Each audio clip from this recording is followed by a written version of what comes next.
నమస్కారం. సిక్కోలో హృదయ స్పందన న్యూస్కి స్వాగతం. నేను మీ సంతోష్. ముందుగా ఈనాటి వార్తల్లోని వివరాలు ఇలా ఉన్నాయి.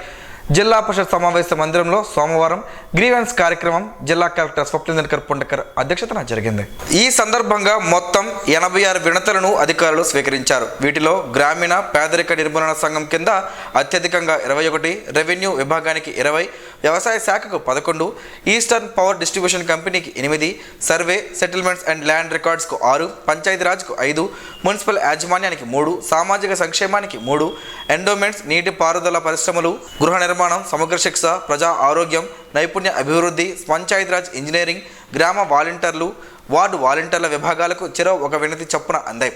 స్వీకరించిన అన్ని వినతుల పరిష్కారానికి చర్యలు తీసుకోవాలని సంబంధిత శాఖ అధికారులను కలెక్టర్ ఆదేశించారు. వచ్చిన ఫిర్యాదులు మరలా రాకుండా అధికారులు క్షేత్రస్థాయిలో పరిశీలన చేసి చర్యలు చేపట్టాలని ఆదేశించారు. మూలపేట పోర్ట్ నిర్మాణం కారణంగా మూలపేట, విష్ణుచక్రపురం గ్రామాల నిర్వాసితులకు కల్పించిన పునరావాస కాలనీలో సకల మౌలిక వస్తువులు కల్పించనున్నట్లు రాష్ట్ర వ్యవసాయ శాఖ మంత్రి కింజరాపు అచ్చెన్నాయుడు తెలిపారు. సంతబొమ్మాలి మండలం కస్పా నౌపాడ సమీపంలో మూలపేట పోర్ట్ నిర్వాసిత కాలనీలో జిల్లా కలెక్టర్ స్వప్నిందర్ పుండకర్తో కలిసి ఆదివారం ఆయన పర్యటించారు. నిర్వాసిత కాలనీలో 32 కోట్లతో వివిధ మౌలిక సదుపాయాలు, అభివృద్ధి పనులకు శంకుస్థాపన చేశారు. ఈ సందర్భంగా ఆయన మాట్లాడుతూ మూలపేట, విష్ణు చక్రపురం నిర్వాసితులకు పునరావాసం క్రింద సమగ్ర ప్రణాళికతో ప్రజలకు అవసరమైన అన్ని విధాల మౌలిక వస్తువులు కల్పించడం జరుగుతుందన్నారు. పునరావాస కాలనీలో సకల సౌకర్యాలు కల్పించి ఆదర్శ కాలనీగా తీర్చిదిద్దుతామని స్పష్టం చేశారు. సంబంధిత అధికారులు అభివృద్ధి పనులను వేగవంతం చేయాలని సూచించారు. అనంతరం పునరావాస కాలనీలో మంత్రి చేతుల మీదుగా మొక్కలను నాటారు. పచ్చదనం పెంపొందించి ఆహ్లాదకరమైన వాతావరణాన్ని కల్పిస్తామన్నారు. అంతకుముందు సంతబొమ్మాలి మండలం ఇజ్జవరం వద్ద గ్రామ పంచాయతీ భవనం నుంచి నౌపాడ బీటీ రోడ్డు వరకు అంచనా వ్యయం 80 లక్షల రూపాయలతో సిమెంట్ రోడ్ నిర్మాణానికి మంత్రి శంకుస్థాపన చేశారు. ఈ కార్యక్రమంలో RDO M Krishnamurthy, Panchayati Raj engineering అధికారి ఎం సురేష్, ఆర్డబ్ల్యూఎస్ ఇంజనీరింగ్ అధికారి ఎస్ రామకృష్ణ, విద్యుత్ శాఖ DAE Narasimhakumar, AO ECH Krishnamurthy, AE D Shashibhushan Rao, Hemasundar, MPDO Jayant Prasad తదితరులు పాల్గొన్నారు. రైతుల శ్రేయస్సును కోరే ప్రభుత్వం మనదని శ్రీకాకుళం నియోజకవర్గ శాసనసభ్యులు గొండు శంకర్ అన్నారు. అన్నదాత సుఖీభవ కార్యక్రమంలో శ్రీకాకుళం నియోజకవర్గ మండలం గార నుండి అరసవెల్లి డీసీఎంఎస్ కార్యాలయం వరకు గొండు శంకరన్న సైన్యం ట్రాక్టర్ ర్యాలీతో కదం తొక్కారు. రైతుల సంక్షేమమే ధ్యేయంగా ముందుకు సాగుతున్న ప్రభుత్వానికి ట్రాక్టర్ ర్యాలీతో రైతులందరూ కదిలి ప్రభుత్వ పనితీరుపై ఆశాభావం వ్యక్తం చేశారు. ఇందులో భాగంగా నియోజకవర్గ ఎమ్మెల్యే గుండు శంకర్ రైతు బిడ్డగా ట్రాక్టర్ నడిపారు. ఈ సందర్భంగా ఆయన మాట్లాడుతూ రైతులకు పెట్టుబడి సాయం అందించేందుకు, తద్వారా వారికి ఆర్థికంగా భరోసా కల్పించేందుకు ఆంధ్రప్రదేశ్ ప్రభుత్వం అన్నదాత సుఖీభవ పథకాన్ని ప్రారంభించిందని, చిన్న సన్నకారు రైతులు, కౌలు రైతులు ఈ పథకం ద్వారా లబ్ధి పొందుతున్నారన్నారు. ఒక్కో రైతుకు ఏటా 20,000 రూపాయలు అందిస్తామని, మొత్తం 3 విడతలుగా ఈ మొత్తాన్ని రైతు ఖాతాలో జమ చేస్తారని, కేంద్ర పీఎం కిసాన్ కింద ఇచ్చే 6,000 రూపాయలకు రాష్ట్ర ప్రభుత్వం 14,000 రూపాయలు కలిపి మొత్తం 20,000 రూపాయలు ఆర్థిక సాయం అందిస్తున్నట్లు తెలిపారు. రైతు తనకు ఎన్ని నష్టాలు వచ్చినా వ్యవసాయం చేయడాన్ని మాత్రం మానడని, దేశానికి అన్నం పెట్టేందుకు చెమటను ధార పోస్తాడని, అలాంటి అన్నదాతలకు పెరుగుతున్న పెట్టుబడి ఖర్చులు, ఎరువుల ధరలు మరింత గుదిబండగా మారుతున్నాయని అన్నారు. ఈ నేపథ్యంలో రైతన్నలకు పెట్టుబడి సాయం అందించే ఉద్దేశంతో ఆంధ్రప్రదేశ్ ప్రభుత్వం అన్నదాత సుఖీభవ ప్రవేశపెట్టినట్లు తెలిపారు. ఈ కార్యక్రమంలో రైతన్నలు, మండల, నగర టీడీపీ అధ్యక్ష బృందం, మహిళా నాయకులు, స్థానిక ప్రజలు పాల్గొన్నారు. సుఖీభవ కూటమి ప్రభుత్వం గౌరవ ముఖ్యమంత్రి నారా చంద్రబాబు నాయుడు గారు ఇచ్చిన హామీ మేరకు 20,000 రూపాయలు అన్నదాత సుఖీభవ పేరుతో ఇస్తామని మాట ఇచ్చారు. మాటకి ప్రకారం మొదటి విడతగా 7,000 రూపాయలు రాష్ట్రంలో ఉన్న ప్రతి ఒక్క రైతుకి జమ చేయడం జరిగింది. దీంట్లో భాగంగా రాష్ట్రంలో మిర్చి రైతులకి, మామిడి రైతులకి కూడా మద్దతు ధర ప్రకటించడం జరిగింది. ప్రతి రైతుకి ధాన్యం కొనుగోలు 48 గంటల్లో డబ్బులు వేసి ఇస్తున్నామని చెప్పాం. 24 గంటల్లోనే డబ్బులు ఖాతాలో జమ చేసాం. అలాగే ప్రతి ఒక్క కాలువకి పూడికి తీతలు, గుర్రపు టెక్కలు తీసి చివరి గ్రామాల వరకు ప్రతి ఎకరాకి నీరు వెళ్లే విధంగా బాధ్యత తీసుకున్నాం. ప్రాజెక్టులు పెద్ద ఎత్తున పనులు జరుగుతున్నాయి. అంద్రీనివా, పోలవరం, వంశధార ప్రాజెక్టులు జరుగుతున్నాయి. రాష్ట్రంలో ఉన్న వర్షాభావ పరిస్థితులు ఉన్నప్పుడు కూడా అన్ని ప్రాజెక్టులు నిండుకుండలాగా నీటితో తొణకిసలాడుతున్నాయి. పుష్కలంగా నీరు వస్తున్న పరిస్థితి. అలాగే రైతులకి ఏదైతే మేము సబ్సిడీలు కానీ, విత్తనాలు కానీ, ఎరువులు కానీ, గత ప్రభుత్వం ఇన్పుట్ సబ్సిడీ కూడా కట్టకుండా, ఇన్సూరెన్స్ లేకుండా కట్టకుండా మోసం చేస్తే ఏ ఒక్క రైతుకి ఇన్పుట్ సబ్సిడీ రాని పరిస్థితి ఉంది. ఈ సంవత్సరం దాన్ని కూడా కట్టి పెద్ద ఎత్తున రాష్ట్ర ప్రభుత్వం ఆదుకోవడం జరిగింది. సో తప్పకుండా ఇది రైతుల శ్రేయస్సు కోరే ప్రభుత్వం, రైతుల ప్రభుత్వం. రైతుకి ఎప్పుడు కూడా గౌరవ ముఖ్యమంత్రి వర్యులు వ్యవసాయానికి సపరేట్ బడ్జెట్ కూడా పెట్టి ఆయన రైతుల యొక్క రుణం తీర్చుకోవడం జరుగుతుంది. ఎందుకంటే ఆయన కూడా ఒక రైతు కుటుంబం నుండి వచ్చాడు కనుక అని నేను తెలియజేసుకుంటూ, తప్పకుండా రైతులందరికీ ఆదుకొని వ్యవసాయ రంగం రానున్న రోజుల్లో మరింత పుంజుకునే దిశగా ఈ ప్రభుత్వం చర్యలు చేపడుతుందని ఈ సందర్భంగా తెలియజేసుకుంటున్నాను. అనాథ పిల్లలకు కుటుంబ సంరక్షణ కల్పించే ఉద్దేశంతో జిల్లా collector Swapnil Dinakar Pondkar poster care దత్తతపై అవగాహన పోస్టర్ను ఆవిష్కరించారు. ఈ కార్యక్రమాన్ని జిల్లా మహిళా శిశు సంక్షేమ సాధికారత శాఖ మిషన్ వాత్సల్య పథకం క్రింద నిర్వహిస్తుంది. జిల్లా పరిషత్ సమావేశ మందిరంలో సోమవారం జరిగిన గ్రీవెన్స్ డే సందర్భంగా అధికారులతో కలిసి కలెక్టర్ ఈ పోస్టర్ను విడుదల చేశారు. ఈ సందర్భంగా కలెక్టర్ మాట్లాడుతూ, తల్లిదండ్రులు లేని లేదా సంరక్షణ అవసరమైన పిల్లలకు తాత్కాలికంగా లేదా శాశ్వతంగా కుటుంబ పెంపకం అందించే విధానమే పోస్టర్ కేర్ అని కలెక్టర్ స్వప్నిల్ దినకర్ పొండ్కర్ వివరించారు. శారీరకంగా, మానసికంగా, ఆర్థికంగా స్థిరంగా ఉన్న దంపతులు లేదా ఒంటరి మహిళలు, పురుషులు ఈ పిల్లలకు తమ ఇంట్లో ఆశ్రయం కల్పించి వారికి ప్రేమ, ఆప్యాయత, భద్రత ఇవ్వవచ్చునని తెలిపారు. ఇది పిల్లల అభివృద్ధికి ఎంతో కీలకమని ఆయన పేర్కొన్నారు. పోస్టర్ కేర్లో కనీసం 2 సంవత్సరాల పాటు పెంచిన పిల్లలను నిర్దేశిత ప్రభుత్వ నిబంధనలు, మార్గదర్శకాల ప్రకారం శాశ్వతంగా దత్తత తీసుకోవచ్చునని కలెక్టర్ వివరించారు. మరింత సమాచారం కోసం జిల్లా బాలల రక్షణ అధికారి 7901597211, రక్షణ అధికారి 9849530982, చైల్డ్ హెల్ప్ లైన్ 1098లకు మరింత సంప్రదించవచ్చునని సూచించారు. ఈ కార్యక్రమంలో joint collector Farman Ahmed Khan, assistant collector Donaka Prithviraj Kumar, జిల్లా రెవెన్యూ అధికారి వెంకటేశ్వరరావు, ప్రత్యేక ఉప కలెక్టర్లు బి పద్మావతి, జయదేవి తదితరులు పాల్గొన్నారు. ఆసుపత్రికి వచ్చే రోగులకు వైద్యునిగాను సామాజిక సేవకుడు భావంతో మెరుగైన వైద్య సేవలు అందించి మన్ననను పొందాలని రాష్ట్ర వ్యవసాయ శాఖ మంత్రి కింజరాపు అచ్చెన్నాయుడు వైద్యులను కోరారు. పట్టణంలోని జిల్లా ఆసుపత్రిని సోమవారం ఉదయం ఆకస్మికంగా తనిఖీ చేశారు. ఉదయం 9 గంటలకు ఆసుపత్రికి చేరుకొని వైద్యులు, సిబ్బంది సమయపాలన స్వయంగా పరిశీలించారు. హాజరు పట్టికలో సిబ్బంది హాజరును తనిఖీ చేశారు. ఆసుపత్రిలోని ఓపీ విభాగం, అత్యవసర విభాగం, జనరల్ వార్డ్, ఎముకల విభాగంతో పాటు అన్ని వార్డులను స్వయంగా పరిశీలించి రోగులతో మాట్లాడారు. ఆసుపత్రిలో అందుతున్న వైద్య సేవలపై ఆరా తీశారు. అన్ని విభాగాల్లోని ఫ్యాన్లు, లైట్లు, మరుగుదొడ్లు, పారిశుద్ధ్య నిర్వహణను నిశ్చితంగా గమనించారు. వైద్యుల పనితీరులో స్పష్టమైన మార్పు రావాలని అన్నారు. అనంతరం వైద్యులు, స్టాఫ్ నర్సులు, సిబ్బందితో ఆసుపత్రిలోని సమావేశ మందిరంలో సమీక్షా సమావేశాన్ని నిర్వహించారు. ఈ సందర్భంగా ఆసుపత్రిలోని రోగులకు ఇబ్బంది లేకుండా ఫ్యాన్లు, లైట్లు, జనరేటర్ వినియోగంలో ఉండే విధంగా చర్యలు తీసుకోవాలని, ఇంకా ఏమైనా ఇబ్బందులు ఉంటే తన దృష్టికి తీసుకువస్తే తక్షణమే పరిష్కరిస్తారని మంత్రి తెలిపారు. ఈ సందర్భంగా ఆయన మాట్లాడుతూ, రోగుల పట్ల ఆప్యాయత, మానవత్వంతో మెరుగైన వైద్యం అందే విధంగా ఆసుపత్రిని అకస్మాత్తుగా తనిఖీ నిర్వహించినట్లు తెలిపారు. మెరుగైన వైద్యంతో పాటు ఆసుపత్రి పరిసరాలు పరిశుభ్రంగా ఉండేటట్లు, పారిశుద్ధ్య నిర్వహణ జరిగే విధంగా ప్రతినిత్యం ఉదయం పర్యవేక్షణ చేపట్టాలని ఆసుపత్రి సూపరింటెండెంట్ సూర్యారావును ఆదేశించారు. అలాగే రోగుల పడక, బెడ్షీట్లు, మరుగుదొడ్లు, ఆసుపత్రి నిర్వహణ అంశాలపై ఆకస్మిక తనిఖీలు నిర్వహించాలని ఆర్డీఓ ఎం కృష్ణమూర్తిని సూచించారు. ఆసుపత్రి ప్రాంగణంలో బయోమెడికల్ వ్యర్థరహిత ప్లాంట్, మార్చి భవన నిర్మాణాలను వచ్చే నెల 18న వినియోగానికి సిద్ధం చేయాలని ఏపీఎంఐడిసి ఇంజనీరింగ్ అధికారి వెంకటేష్ను ఆదేశించారు. ఆసుపత్రి ప్రాంతంలోని స్థలాన్ని సుందరంగా చదును చేసే పనులను త్వరితగతిన పూర్తి చేయాలని ఏపీఎంఐడిసి ఇంజనీరింగ్ అధికారి సత్యప్రభాకర్ను ఆదేశించారు. ఈ కార్యక్రమంలో వైద్యులు doctor Lakshmanarao, doctor Maharaj, staff నర్సులు, వైద్య సిబ్బంది తదితరులు పాల్గొన్నారు. వైసీపీ ప్రభుత్వంలో నాడు నేడు ఫేజ్ 1 కింద చేసిన పనులకు గాను బిల్లులు 4 సంవత్సరాలుగా అధికారులు చెల్లించడం లేదని పార్వతీపురం మన్యం జిల్లా బామిని మండలం తాలాడ గ్రామానికి చెందిన కొంచాడ చంద్రకళ ఆందోళన వ్యక్తం చేశారు. ఈ మేరకు సోమవారం కలెక్టర్కు గ్రీవెన్స్లో భర్త శ్రీనివాస్తో కలిసి వినతి పత్రం అందజేశారు. 4 సంవత్సరాలుగా విద్యాశాఖ అధికారులు నాడు నేడు ఫేజ్ 1 బిల్లులు ఇవ్వడానికి నానా ఇబ్బందులు పెడుతున్నారని, ఇక్కడికి వస్తే మన్యం జిల్లా వెళ్లాలని, వారు శ్రీకాకుళం జిల్లా వెళ్లాలని చెబుతున్నారని కలెక్టర్కు వివరించగా కలెక్టర్ సానుకూలంగా స్పందించి పూర్తి స్థాయిలో విచారణ జరిపి న్యాయం చేస్తామని తమకు హామీ ఇచ్చినట్లు చంద్రకళ భర్త శ్రీనివాసరావు తెలిపారు. టెక్కలి కేంద్రంలో అనుమతులు లేకుండా ఇళ్ల నిర్మాణం చేపట్టిన యజమానులపై ప్రత్యేక దృష్టి సారించాలని అధికారులను రాష్ట్ర వ్యవసాయ శాఖ మంత్రి కింజరాపు అచ్చెన్నాయుడు ఆదేశించారు. సోమవారం టెక్కలి పంచాయతీ కార్యాలయంలో పంచాయతీ అధికారులతో ప్రత్యేకంగా సమావేశమయ్యారు. ఈ సందర్భంగా ఆయన మాట్లాడుతూ, టెక్కలి కేంద్రంలో అన్ని సౌకర్యాలు కల్పిస్తున్నామన్నారు. ప్రభుత్వ లక్ష్యానికి అనుగుణంగా అధికారులు చిత్తశుద్ధితో పనిచేయాలన్నారు.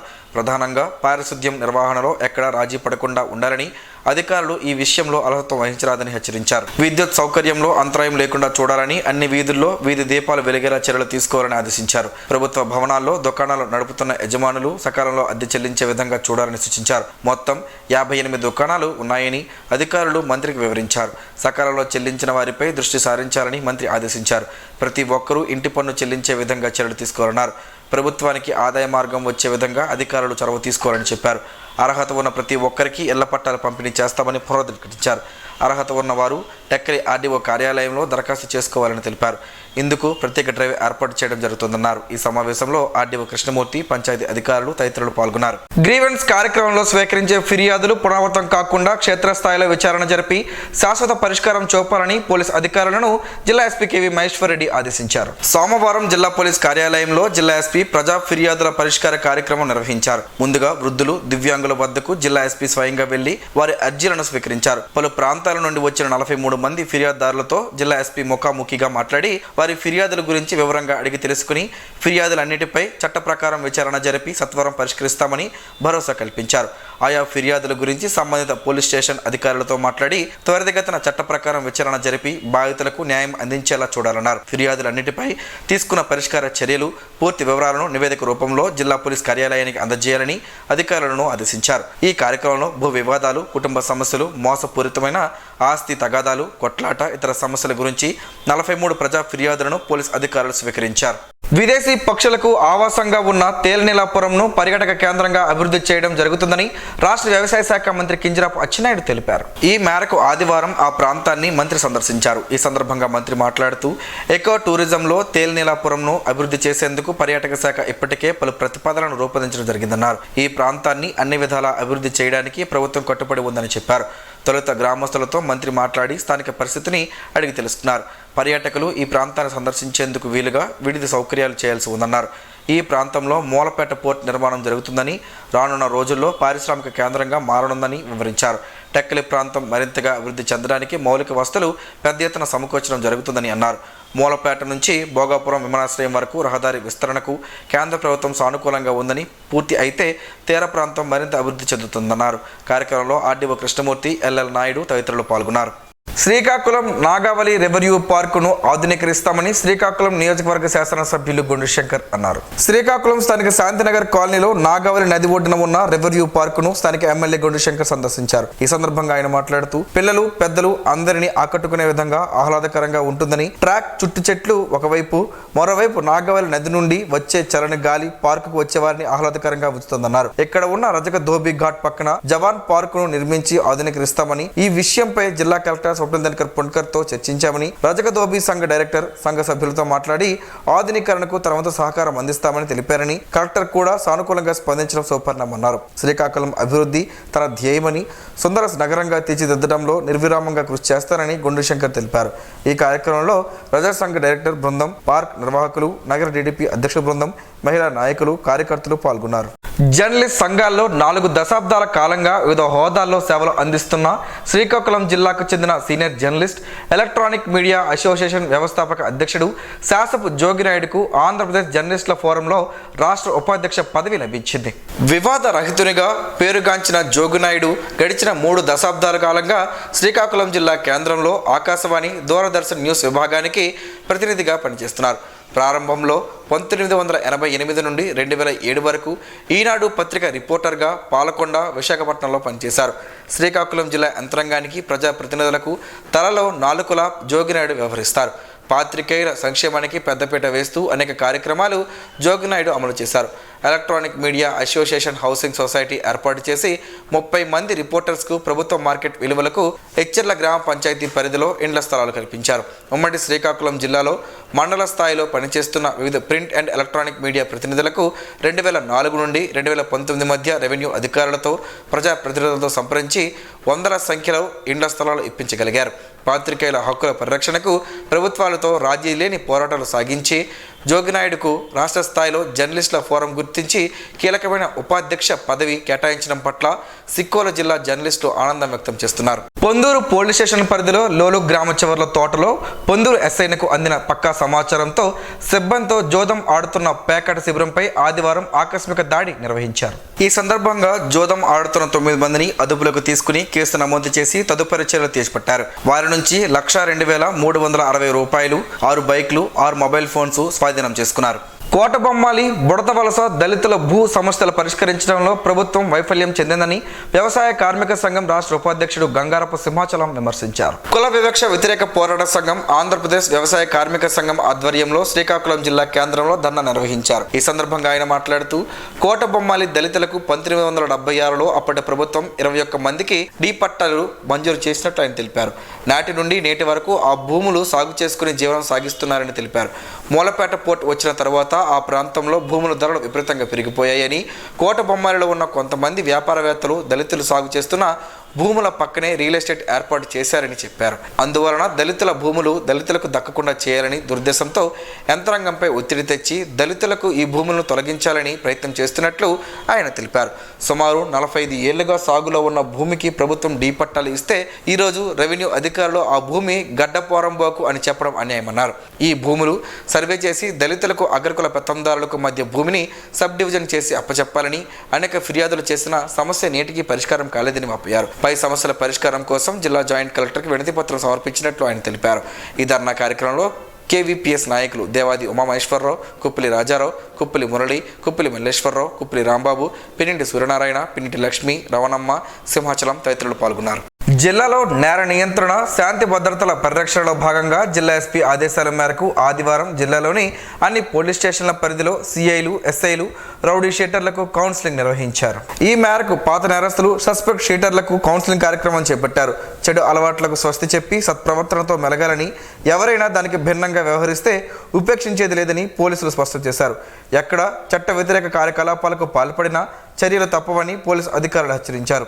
పోలీసు వారి ఆదేశాలు, సూచనలను పెట్టి ప్రజాశాంతికి భంగం కలిగిస్తే రౌడీ షీటర్లపై చట్టపరమైన మరింత కేసులు నమోదు చేస్తామని తెలిపారు.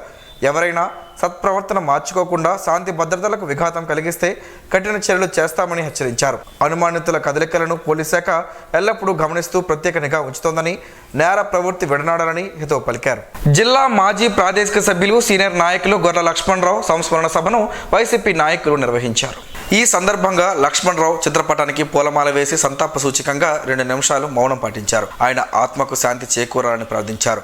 కార్యక్రమంలో సీనియర్ వైఎస్ఆర్ కాంగ్రెస్ పార్టీ నాయకులు MA Baig, senior physiotherapist doctor Srinivas, పూజారి మన్మధరావు, గుడ్ల దామోదర్రావు, శివనారాయణ, బహదూర్, జానీ, పిన్నింటి సాయి కుమార్, జడ్పీటీసీ సభ్యులు పప్పల సీతారామయ్య తదితరులున్నారు. ఉసిరికాయలతో పలు ఆరోగ్య ప్రయోజనాలు ఉన్నాయని ఆరోగ్య నిపుణులు చెబుతున్నారు. ఆ వివరాలేంటో ఈరోజు ప్రసారం అయ్యే ఆరోగ్యమే మహాభాగ్యంలో తెలుసుకుందాం.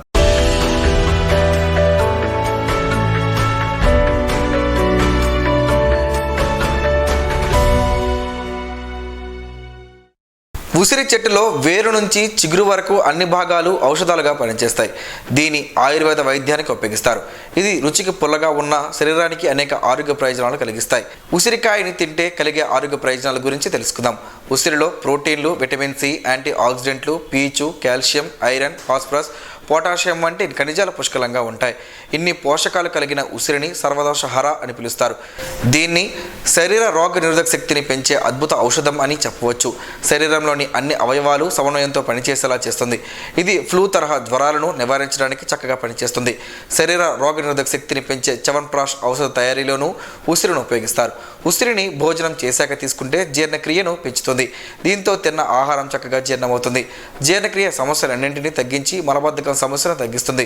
ఇందులో అధిక మొత్తంలో ఉండే పీచు పదార్థం ఆకలిని పెంచుతుంది. శరీర కొలెస్ట్రాల్ను తగ్గించి బరువును నియంత్రిస్తుంది. ఉసిరిలో యాంటీ మైక్రోబియల్, యాంటీ వైరల్ గుణాలు అధికంగా ఉంటాయి. ఇవి రక్త ప్రసరణ మెరుగుపరుస్తాయి. గ్యాస్ట్రిక్ సమస్యలను తగ్గిస్తుంది. రక్తంలోని చక్కెర స్థాయిలను తగ్గించి మధుమేహ నియంత్రణకు తోడ్పడుతుంది.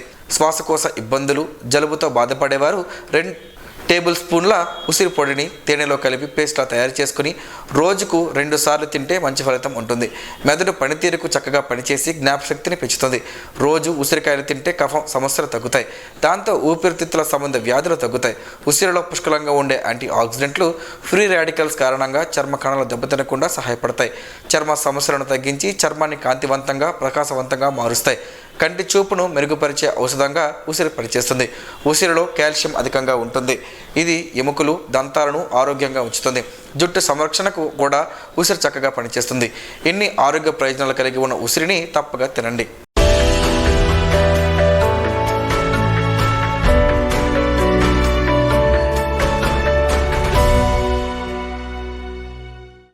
ఈరోజు వార్తల్లో ఒక మంచి మాట విందాం, ఆచరిద్దాం. సమాజ శ్రేయస్సును కాంక్షించే మహనీయుల మాటలోంచి ఈరోజు. జీవనం గమనం గమ్యం. ఋషి చింతన. గొప్పవారు నిజాన్ని దాస్తారు, అభాగ్యులు అబద్ధాల్ని మోస్తారు. ప్రకృతి ఎప్పుడూ నిజాన్నే గుణపాఠంగా నేర్పును. ఓటమిని ఓడించడానికి కావలసినది ధైర్యం కాదు, ఓర్పు. ఆధ్యాత్మిక అనుభూతి పొందడానికి కావలసినది ఆశ కాదు, విశ్వాసం. ఓం శ్రీ గాయత్ర్యై నమః. స్పందన ప్రేక్షకుల కోసం స్పందన న్యూస్ని ఇప్పుడు యూట్యూబ్లో అందుబాటులో ఉంచడమైంది. SDV స్పేస్ స్పందన అని టైప్ చేసి వీక్షకులు తమ అనుకూలమైన సమయంలో న్యూస్ని వీక్షించగలరు. ఈ వార్తలు ఇంతటితో సమాప్తం. మరలా ప్రసారం అయ్యే స్పందన న్యూస్లో కలుసుకుందాం. అంతవరకు సెలవు. నమస్కారం. మీ మాటే మా బాట.